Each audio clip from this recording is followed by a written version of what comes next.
গোপালগঞ্জের টুঙ্গিপাড়ায় প্রধানমন্ত্রী শেখ হাসিনা জিটি সরকারি প্রাথমিক বিদ্যালয়ে বঙ্গবন্ধু কর্নার উদ্বোধন এসো বঙ্গবন্ধুকে জানি শীর্ষক অ্যালবামের মোড়ক উন্মোচন ও শিক্ষার্থীদের মাঝে শিক্ষা উপকরণ বিতরণ অনুষ্ঠানে যোগ দেবেন তিনি।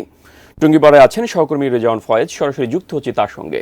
রেজওয়ান, আপনি যেমনটি বলছিলেন যে প্রধানমন্ত্রী শেখ হাসিনা কিছুক্ষণের মধ্যেই এই টুঙ্গিপাড়া এসে এই টুঙ্গিপাড়ার গিমাডাঙ্গা টুঙ্গিপাড়া সরকারি উচ্চ বিদ্যালয়ে তিনি আসবেন এবং এখানে তিনি বঙ্গবন্ধু কর্নার উদ্বোধন করবেন, শিক্ষার্থীদের মাঝে তিনি শিক্ষা উপকরণ বিতরণ করবেন।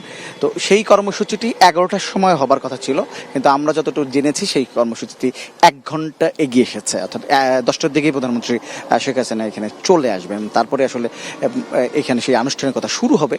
এরই মধ্যে যেটা আমি দেখতে পেয়েছি যে এই স্কুলের যারা শিক্ষার্থীরা আছে তারা এরই মধ্যে চলে এসছে, কিন্তু এখনো যেহেতু প্রধানমন্ত্রী আসার কারণে নিরাপত্তার কারণে চেকিং সহ নানা ধরনের কিছু কাজ আছে, সেইটি চলছে, সেই নিরাপত্তার ব্যবস্থাটি চলছে। তাই কিছুক্ষণের মধ্যে হয়তো সবাই স্কুলের মধ্যে ঢুকে যাবেন এবং সেখানে বড় ব্যবস্থা করা হয়েছে, বসার ব্যবস্থা করা হয়েছে, সেখানে আসলে অনুষ্ঠানটি অনুষ্ঠিত হবে এবং এরপরে প্রধানমন্ত্রী এখানে সেই অনুষ্ঠানটি অংশগ্রহণ করবেন এবং তারপর প্রধানমন্ত্রী চলে যাবেন। একটু সামনেই আছে টুঙ্গিপাড়া কোঅপারেটিভ মার্কেট আছে, একটা সমবায় মার্কেট, সেখানে প্রধানমন্ত্রী যাবেন। সেই মার্কেট পরিদর্শনে করার কথা রয়েছে প্রধানমন্ত্রী এবং সেখানে আওয়ামী লীগের যে নেতৃবৃন্দ আছেন তারাও হয়তো প্রধানমন্ত্রীর সঙ্গে কথা বলবেন, একটা মত বিনিময়ের মতো আয়োজন করা হয়েছে।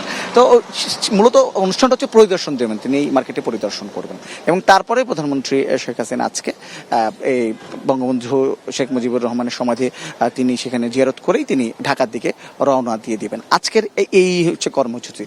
আর কর্মসূচির কারণে প্রধানমন্ত্রী শেখ হাসিনা যখন এটি তার নির্বাচনী এলাকা, যখনই আসেন, এক হচ্ছে বঙ্গবন্ধুর বাড়ি এখানে, বঙ্গ সমাধি এখানে, তার বাড়ি এখানে এবং তার নির্বাচনী এলাকা, সবকিছু মিলে তখনই প্রধানমন্ত্রী শেখ হাসিনা এখানে আসেন।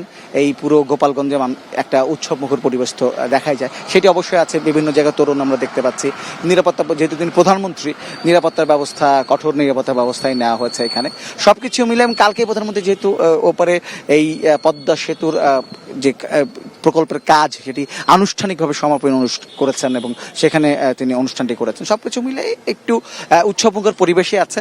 আমরা আছি, কিছুক্ষণ পরে হয়তো, যেহেতু 9টা বেজে গেছে, 10টার দিকে প্রধানমন্ত্রী এখানে আসার কথা রয়েছে, কিছুক্ষণ পরে আমরা হয়তো অনুষ্ঠানে প্রবেশ করবো এবং তারপরে যখন যুক্ত হবো আপনাদের সঙ্গে ততক্ষণ হয়তো প্রধানমন্ত্রী এখানে চলে আসবেন। তো এই ছিল আমার কাছে সর্বশেষ এখানকার পরিস্থিতি।